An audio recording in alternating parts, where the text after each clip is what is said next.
Hey guys, Legacy here. Today, I'm just going to do a quick video on how to disassemble the DBoys SCAR.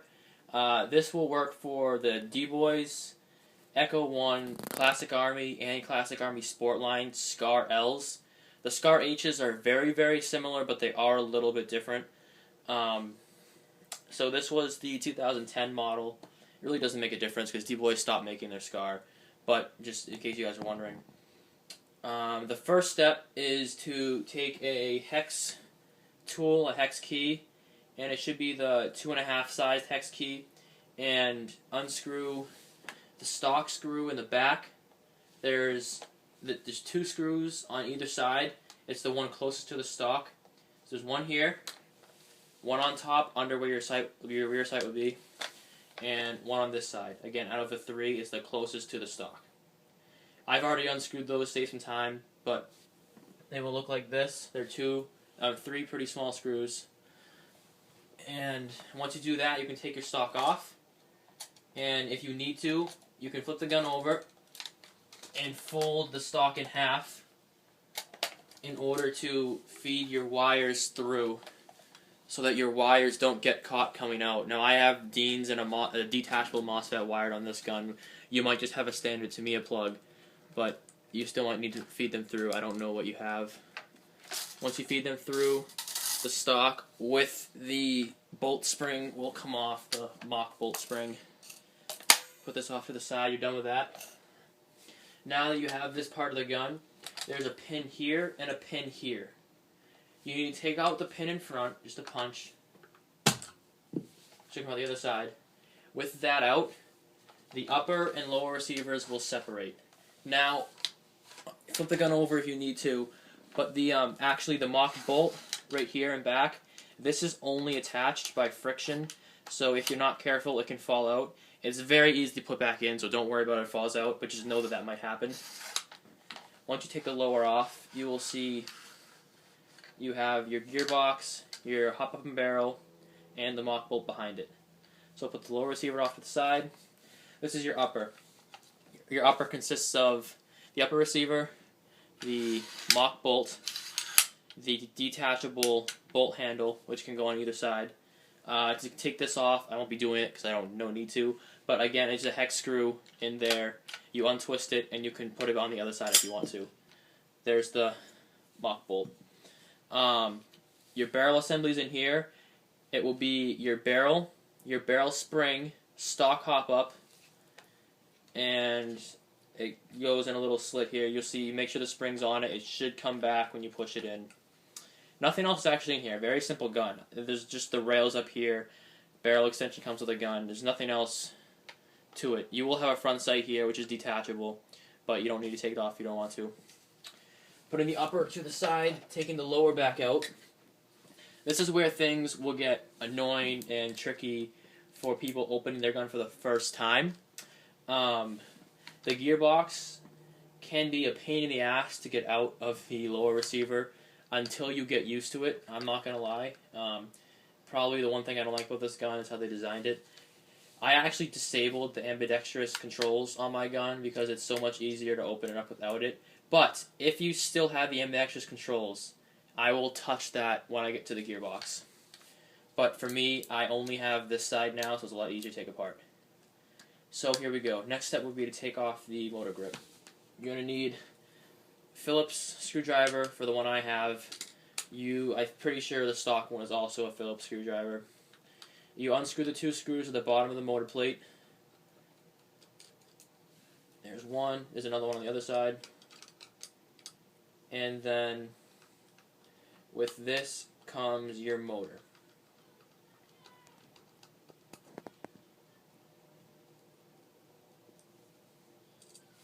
One, two, and then your motor inside here. I have a Franken torque in my gun. You might have a different one. My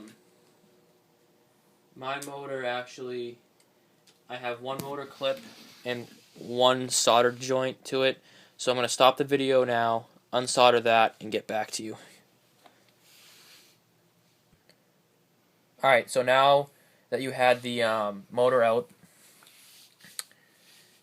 for you guys, it'll be in here. You're literally just going to slide out with your hands after you unclip these motor connectors. I solder mine to the motor. That's why I had to go desolder it. So, next step is that inside the motor grip, there's 2 screws. One on this side and one on this side. They should be the opposite corners from each other. You're going to have to unscrew these. It's a Phillips head.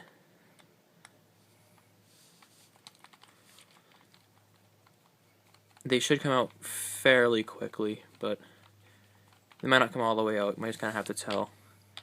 Next is the other side.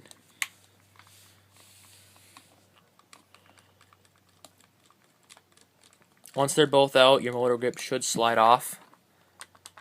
Yep, see, mine aren't all the way out yet.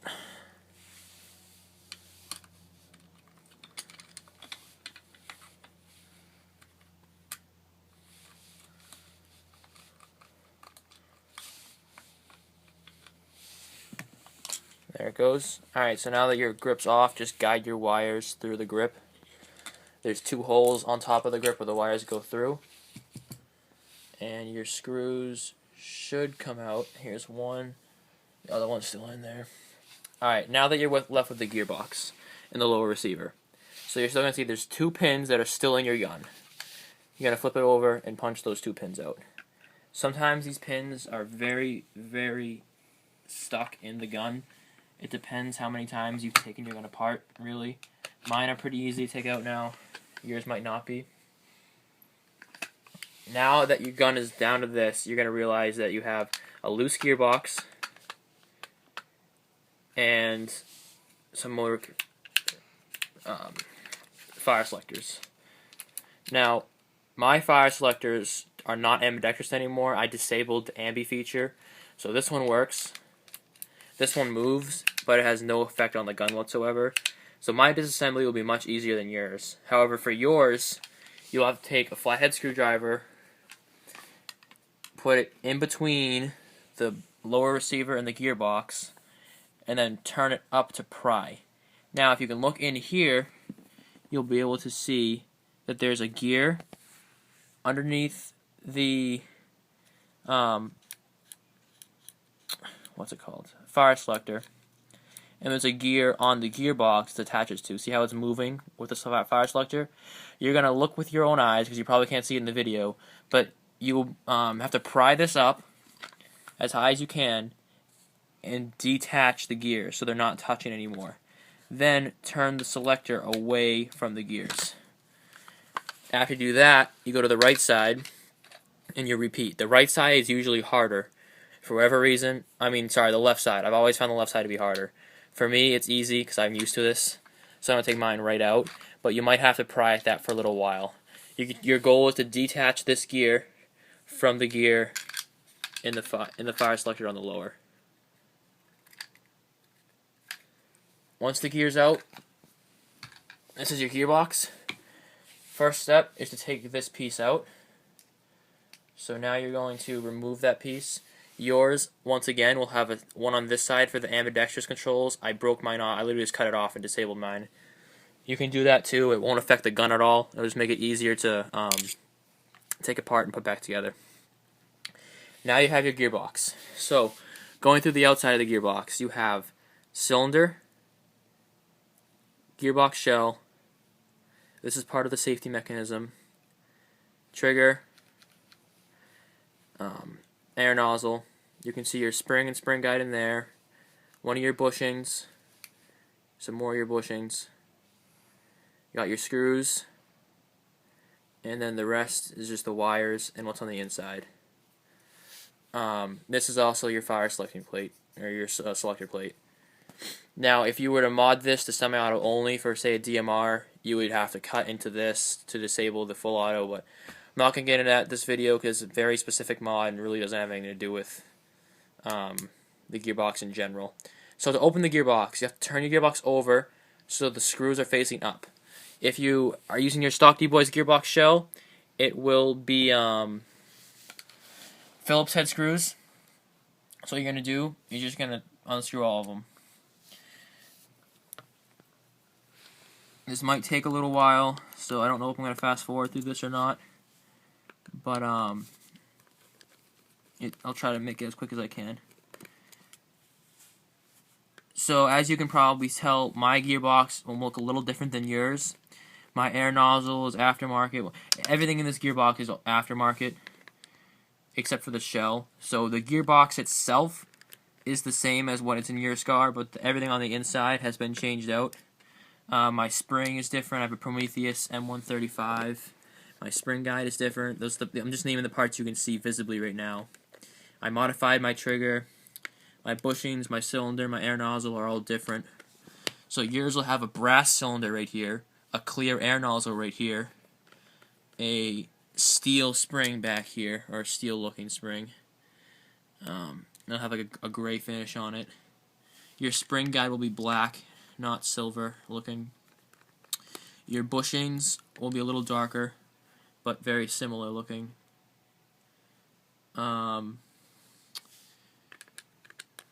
Your gearbox won't be as scratched. Like I said, those scratches are from me trying to pry it open to detach the gears in the selector plate.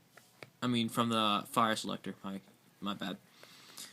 So now, once all your screws are out of the gearbox shell, you're going to need to take the easiest way to open a gearbox shell. I have another video actually on my channel about how to properly open your gearbox shell so that things don't go flying everywhere. I'll do it right now, but I explain it better in that video if you don't understand. So what you're going to do is take your... Hey guys, Legacy. This is going to be a reassembly of the DBoys SCAR-L, including the gearbox. This gearbox probably for any version 2 gearbox, but it's already assembled minus 2 pieces, which I'm going to do for you right now. So just quickly going over things. This is the trigger, safety arm, contacts,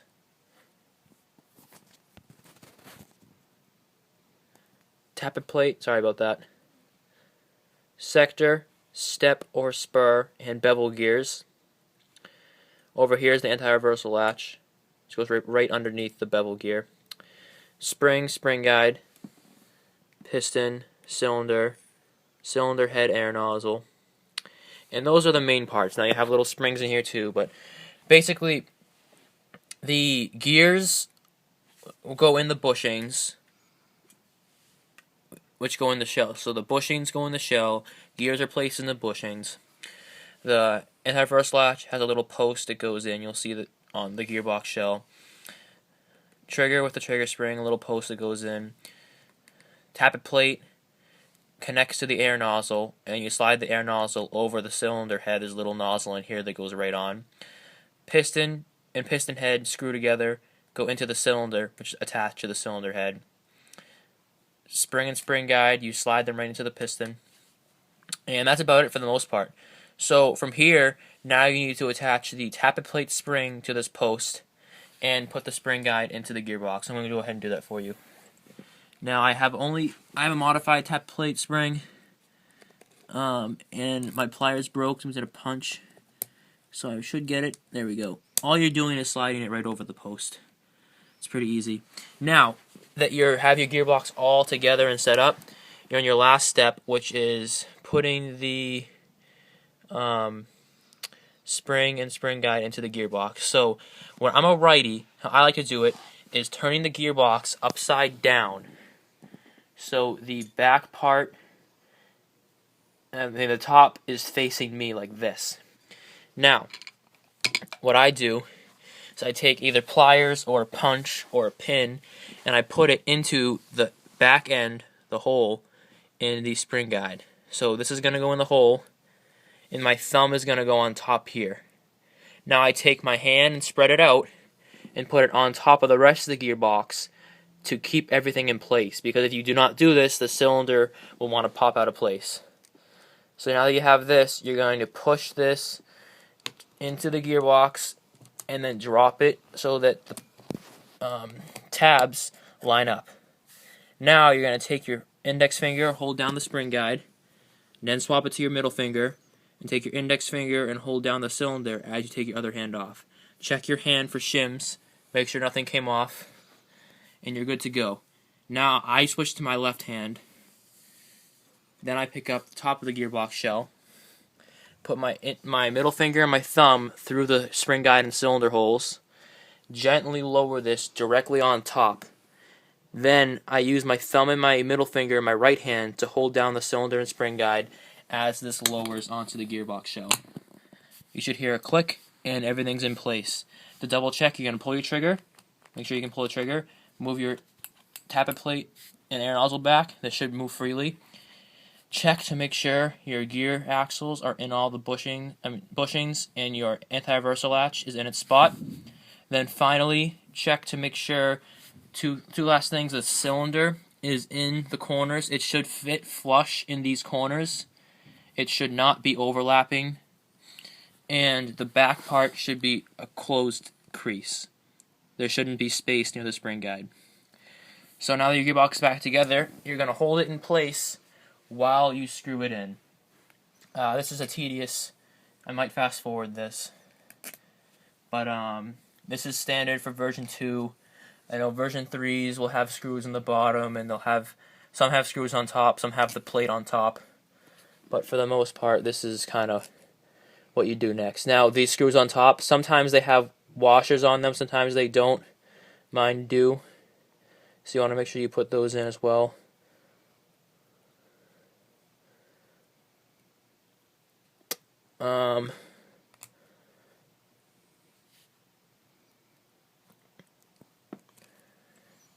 Now this gearbox, obviously, if you haven't noticed already, is not stock in any way, shape, or form for a DBoys SCAR. Just so you don't get your hopes up in what you're getting, or that you don't get confused as to why your DBoys SCAR doesn't look like this one.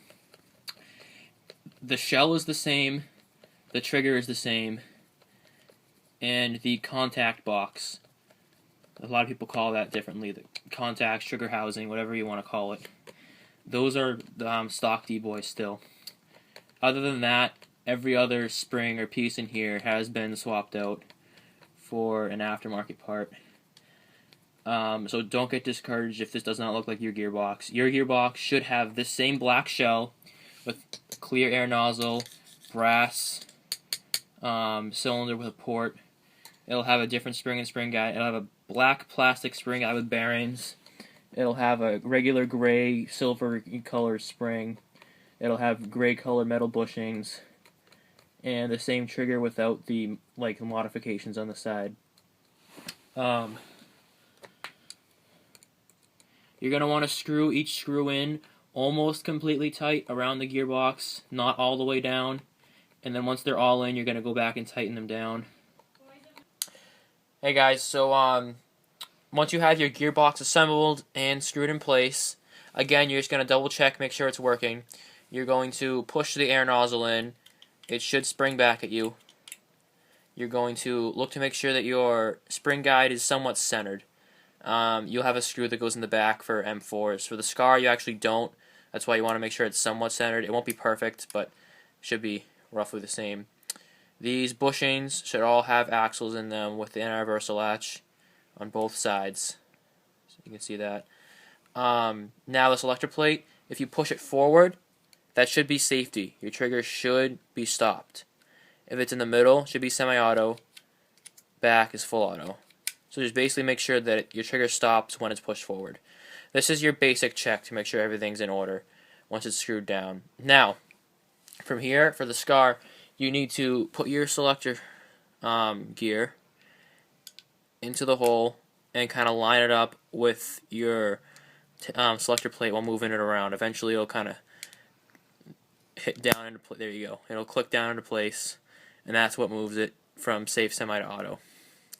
So, if you were to disable full auto for this gun, for example, if you want to make a DMR, this way is safety, down is semi, and back is full auto. So you would cut off this fin right here to prevent it moving back when it's moving to full auto. It would stay in semi-auto actually. And you can put epoxy back here too, or JB weld or plastic or anything to kind of just stop it from moving back into full auto. but that's what you would do. So now moving on, once this is in, you're going to guide this back into the lower receiver.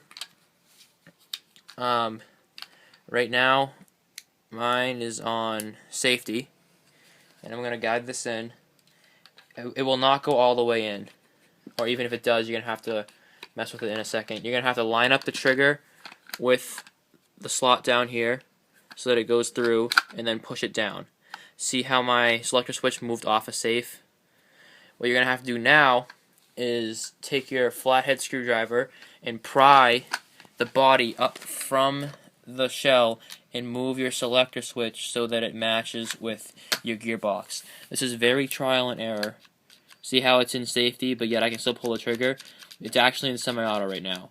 So this is very trial and error. You just kind of got to keep doing it until you get everything matched up correctly.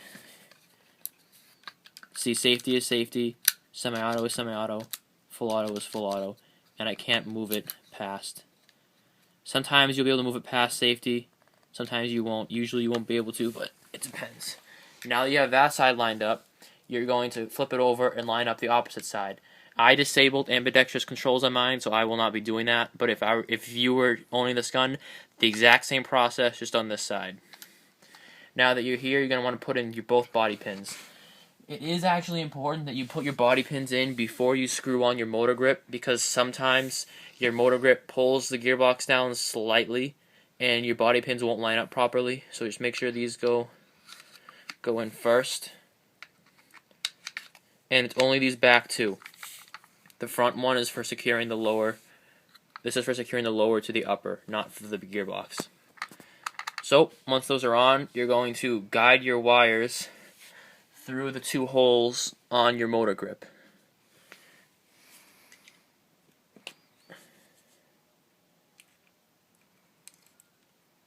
Once they're through, it will slide right on, and you will screw your motor grip into the gearbox shell. Now, for my motor grip, one of the screws stayed in, so I'm going to screw that one on first, and then I will get the other one afterward.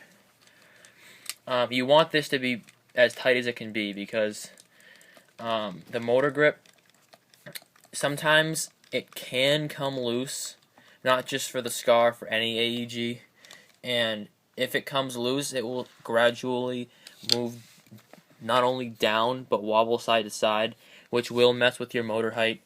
And in some build and stock guns, that really won't affect much, but if you're into upgrading or you have a stressful setup in your gun, that motor height movement can actually be enough to throw off the shimming between your beveled pinion and will mess things up sound wise in your gun. You're going to be really screechy, it won't be able to be centered, gears will wear down faster, your rate of fire will suffer, torque will suffer actually a little bit too if you have a heavy spring in there.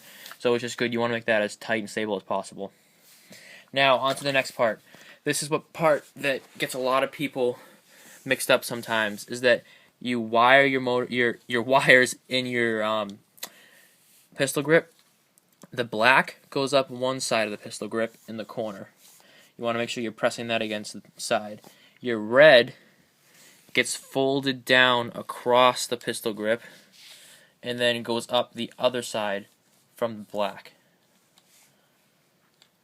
So I'm going to do this quickly and then show you what the end product should look like. So as you can see, the red gets folded across the bottom and then rides up side, and the black rides up the other side. Your motor will now be able to be dropped in to place. I have upgraded wire, so my wire is actually thicker than the wire in a stock DBoys SCAR. In the stock DBoys SCAR, you'll be able to move your motor around and the spring will push it back up. Mine does not do that because the wires are thick enough where it actually sticks down there. Also a note for my wires, I solder mine into place onto the tabs. So I have one normal, which is like, for this purpose of the video showing you, this is the normal motor connector. This goes on top of this tab over here, little thin tab. You press it right on top. And then this red one I soldered that's another option you can do. You can solder it. You solder to the other tab. So I will cut the video while I go solder the tab on, and I will come back to you. Alright, so once you reach the point where your motor is connected to your wires, and everything is secured in your lower receiver, you can tighten it back down. So what I tend to do is I like to loosen my motor adjustment screw a little bit when I put it back in, just because I can always adjust it again later, and I'd rather have it be too loose and move it in than be too tight. It's a personal preference, you don't have to do this, but every time I put your motor back in, it is a little different with your wiring. So I loosen it a turn or two, put it back in, screw everything down, and then when I go to retest it, that's when I will tighten it back up with the motor height. Sometimes I even change these screws around too, with how tight they are. It really, for stock guns, you should be fine with putting this on, screwing it back into place, and just testing your motor height once everything's put together.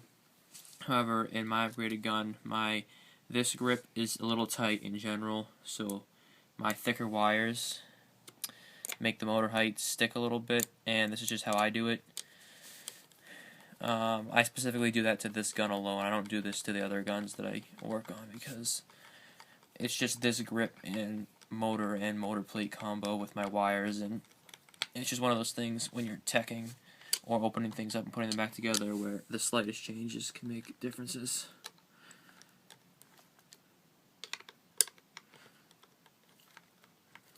Okay, so now that your motor's back in and your gearbox is all set up, you're going to put your lower receiver back into your upper receiver.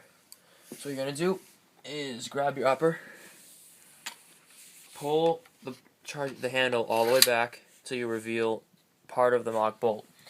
You're going to take this piece, dust cover, and there will be a little hole, a little ridge inside here actually. See that black? It goes up right in that spot. It's a little higher than around it. There's also a ridge on this that goes up. So you're just going to place this inside the hole on the inside and then let it rest there. You can check to see if it's in the right by pushing the handle forward. It should move with the handle. So that's how you know that's all set. Next, you're going to take your lower receiver. See how there's a ridge right here? You're going to line it up with the bottom of your upper receiver in the ridge and just slide it into place. You will need to push the... if I can get this on.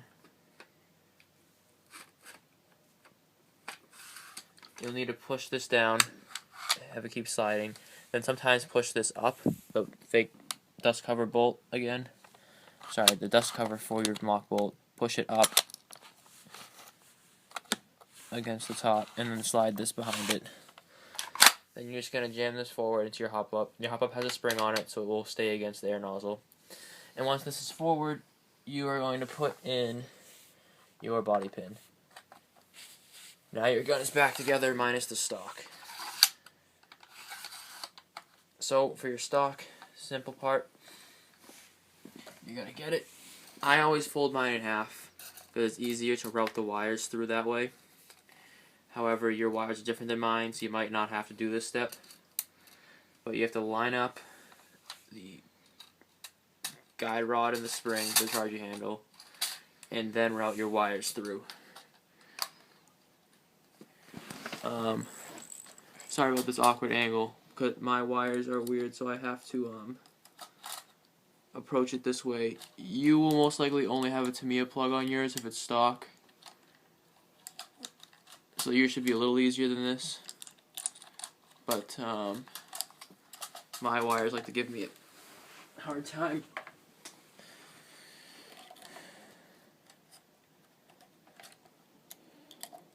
So I use pliers sometimes to just grab the plugs and pull them, twist and pull them through. Now once you're through the first part, put the stock on, fold your stock over Again, feeding wires through. Now we take the 3 screws from the beginning and just put them back in the holes and tighten it up.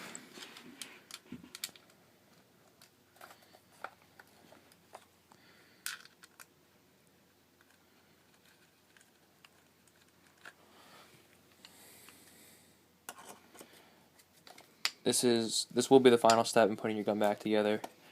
So once your screws are all in place for your stock, make sure they're tight. These do come loose after a while, just from normal use, so make sure that you're always retightening these. Then you will plug in your battery and test your gun out. Obviously, something doesn't work right. It can be a multitude of things. If it sounds weird, it's most likely motor height. Assuming you didn't touch shimming and it sounded better before you took it apart. If something is not working right when you put your gearbox back together in your gun, contact me or any tech on a local forum, Airsoft Mechanics, Airsoft Society, Airsoft Forum, YouTube. Look around, make a video, PM people, contact me, I'll be able to help you fix it. Most problems from doing this are fairly simple. The worst thing you can happen is parts not fitting or working together, and you don't know the actual reason why, so you assume they should be, and you try to jam them together or use them together when you shouldn't. And I'm struggling with the screws right now. I'm trying to hold it at an angle where you can see. Sorry about that. But basically, if you know things are having problems, don't try to force them to work. You're just going to break them further, especially if you don't really know what you're doing. Contact someone to help you out. Alright guys, so this will conclude putting the DBoys SCAR back together. Again, this works for DBoys, Echo1, Classic Army Sport Line SCARs, because they're all modeled after the same thing. But there you go. That was the disassembly and reassembly of your SCAR-L. Hope you guys enjoyed. Hope you guys learned something. Check out my channel. Talk to me on forums. I'm always open. And I will see you soon.